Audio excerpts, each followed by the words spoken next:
Jim Edwards and James Lynch here. We're post-fight at the UFC The Ultimate Fighter Season 25 finale here in Las Vegas, Nevada. We've just witnessed a very interesting night of fights, to put it that way. It started off a little slow, James, but hey, we can't deny it ended with a bang. Yeah, and talk me through the main event, because it was just incredible. Well, that's a great thing, Jim, is that this was a fight that had a lot of hype behind it, and it delivered. I mean, this was the fight of the year. That first round might have been the round of the year, maybe one of the best rounds of all time. This fight really did deliver. Justin Gaethje had a great UFC debut. I don't know a debut that has gone better for a debuting fighter in the promotion. It was a back and forth fight. The first round was interesting to me because Michael Johnson nearly finished Justin Gaethje. I think if there was, he says in the presser he wasn't hurt. I don't know if that's just fight talk or whatever, but I mean, if there was another 20 seconds on that clock, I don't know if Justin Gaethje's here at the press conference, it might be Michael Johnson, but just an incredible matchup, and again, just kudos to the UFC for making this fight. It certainly picked up the pace from, like you mentioned, kind of a slow night on some of the matchups. Yeah, for sure. I mean, just remembering back to that first round, right at the end, obviously, Gaethje gets hurt with that uppercut, I believe it was, from Johnson. It seemed totally out. It seemed to take everything away from him. Yeah. Open up in the second round. Like, obviously, I've not seen the fight back yet, but if I remember rightly, Johnson clips him again. Yeah, he did. Yeah, it was an incredible finish. Yeah. From Justin Gaethje, and like you say, I cannot think of a better UFC debut off the top of my head. And not just that, but let's talk about the lightweight division too. This was a nice boost for it. Conor being gone and the focus being on his fight with Floyd Mayweather. We've kind of forgotten about sort of the contenders. Khabib, he missed out on his fight with Tony Ferguson. Tony Ferguson, he's still a top guy, but he's kind of at this point. I mean, there hasn't been a lot of buzz. Kevin Lee won, but this was a nice injection in the lightweight division. This is Justin Gaethje's undefeated. He's a guy we can now talk about in the title picture because he just got a legit win over a tough guy in Michael Johnson. I mean, you look at the guys that Johnson fought. Yeah, and not just that. Johnson, the guys that he fought, he didn't get finished in those fights. Justin Gaethje did that in his UFC debut. What does that say?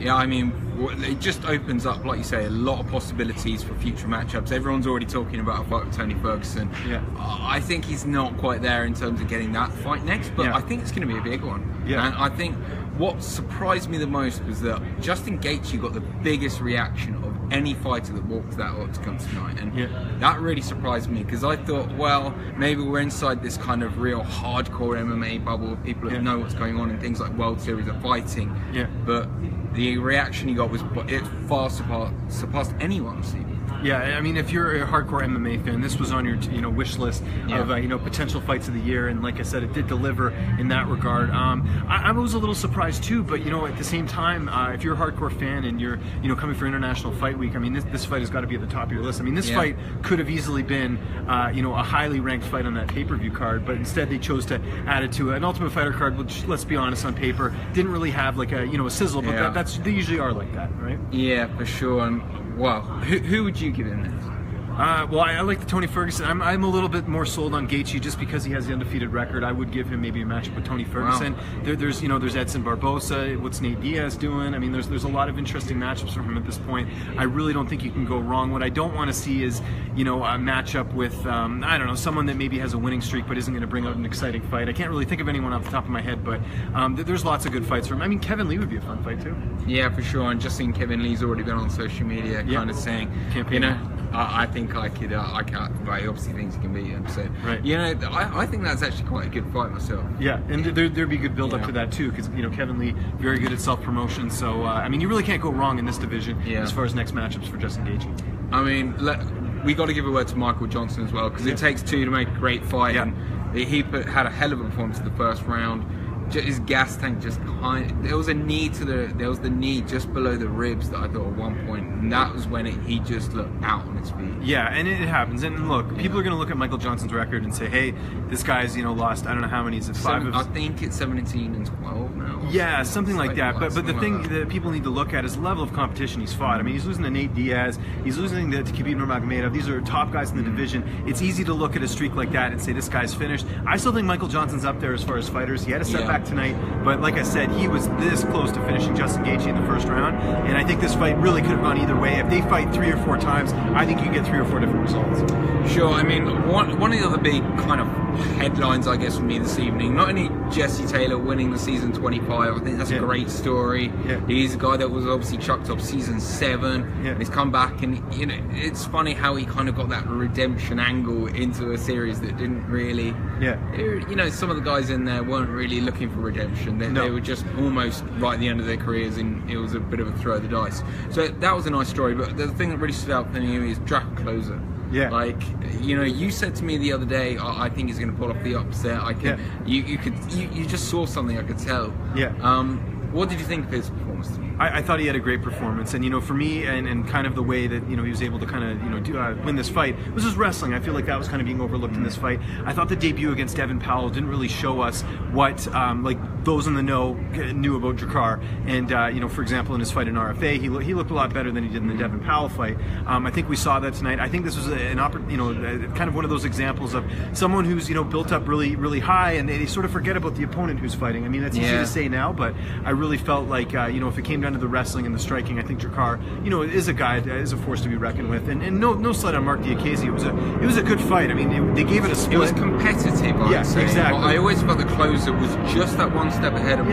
Yeah. And part of that, and he talked about it in the presser, is the camp he comes from at the MMA lab. Sure. I think that really played a role. And and talking to anyone at the MMA lab, they just rave about this guy. And I said it at the presser to him, and I'll say it again here. I think this was his coming out party. I think people, this is the type of fight that we're going to look back on it for Jakar Close and say, this is a guy this is probably one of the best prospects in that division. What did you make of Mark Diakiese tonight? He came in with a lot of hype, a lot of people talking about him, and I think that almost gave Closer a bit of a chip on his shoulder as well coming in. I think he talked about it with you, is the fact that everyone's picking up Mark for this fight, but what about me? And what did you make of Mark? Well, I think it was a tough matchup, and I think this was a sink or swim type fight. I think you can't really say it's sink or swim, because I thought Diakiese did look good, even though he didn't get the win here tonight. I think it's just a classic case of a guy that has a lot of hype behind him, and people want him to be a certain fighter, and maybe he's not there yet. We don't know. The verdict's still out on Mark Diakiese. These guys are young guys. I talked about this with Jakar. I thought it was a surprising matchup because both guys are relatively young. He'll be back, and he'll be used on those international cards, but better he have this loss now than later on, and glad to see he's not getting the Michael Page treatment, for example. He's actually getting tough fights. Sure. Yeah, like I'm sure Mark will be back. I'm always one of those people that when guys go, but they're two prospects, don't match them up together. I think to the hell of it. Like, no, you figure where they are in the division. Yeah, exactly. These are two young guys. Let's see them scrap it out. We'll probably see it again later on in their careers. There was obviously still a bit of bad blood after the fight as well. Yeah. Jakar obviously had his thing to say about British people, though he did apologise about it. And I think at first I thought, man, that's disrespectful, but actually I think that's going to make me remember him now. Of course. I think he kind of came, that attitude made me kind of remember. I'll be looking at his next fight very closely. Yeah, so. People talk about fighters being professional, and I definitely understand that you want to be a role model, but at the same time, you need to be memorable. I mean, we're going to remember Jakar for two things: the performance tonight he put on against Diakiese, and what he said after, and attacking the UK people. And I feel the same way if he said all Canadians suck, but I can understand the frustration from a lot of UK fans, and he apologized after, but it's a good way to kind of get people's attention. And that he's going to have people hate him, but that's good. People will watch him fight. Yeah, good. Like as they always say, love me or hate me, just make sure you feel something about me. So, right about him. Yeah. I mean, anything else stand out to you tonight? It was one thing I want to mention is Jessica I backstage after she had a fight cancelled last minute with Aspen Ladd. I thought she came out. I thought she handled it really professionally. I thought she spoke incredibly well for 20 minutes, which I didn't realise it was. Very professionally. Confirmed their next fight's going to be at 125. Like she said, she kind of wanted to be on the November card in New York. Yeah. But I think she deserves all the credit in the world for the way she handled it. Oh, completely agree. She made our job really easy tonight. She talked half the time and really sort of got a lot out there. And the one thing I really liked too is that she was honest about her placement in the UFC. I mean, she knew that this was a do or die fight for her. I really appreciated the honesty, and I think the New York card is fitting just because it is going to be a big card. Jessica has an opportunity to prove people wrong. She talked about her history in the flyweight division and the success that she's had.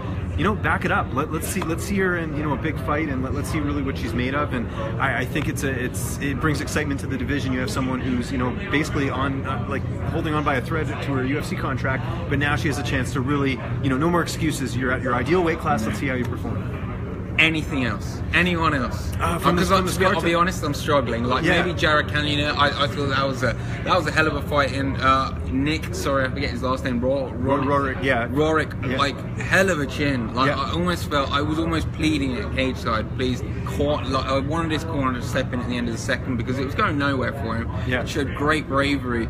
I was impressed with Jared, and what I especially loved about what Jared did was he had a name afterwards as well. Yeah. Obviously, you know, he called out the guy he wants next, and I always think that's a great thing. So hats off to Jared Gaethje. Yeah, there wasn't a lot really notable on this card. A few things that just stand out to me. You know, Gray Maynard getting back in the win column, having a dominant performance tonight.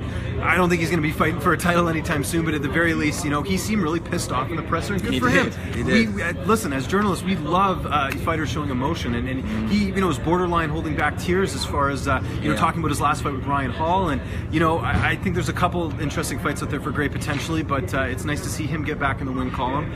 So that sort of stood out to me. As far as other matchups, you know, Angela Hill getting her first UFC win since 2014. You know, she's had a long road back. Went out there and had a nice win over Ashley Yoder. Brad Tavares getting a win over Elias. You know, Elias is a tough guy to fight because he's very tactical. He's a very, just when you think, you know, this is a fight he's going to lose, he finds a way to win. But Brad Tavares turned the tables tonight, and again, you know, throwing a little shade at Elias as well because there was, you know, Elias was kind of poking fun at him, and Brad sort of shut him up. Yeah, he certainly did. Right, James, nearly midnight here in Las Vegas. Yeah. Tomorrow we've got UFC 213. We're going to be back. We're going to be doing again. We'll do another post-fight review. Are we going to see a better fight than Gaethje versus Johnson tomorrow? I doubt it.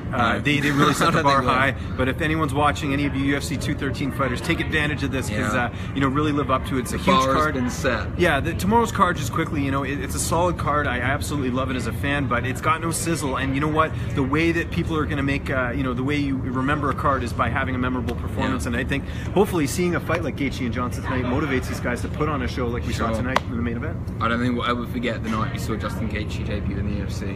No, I won't.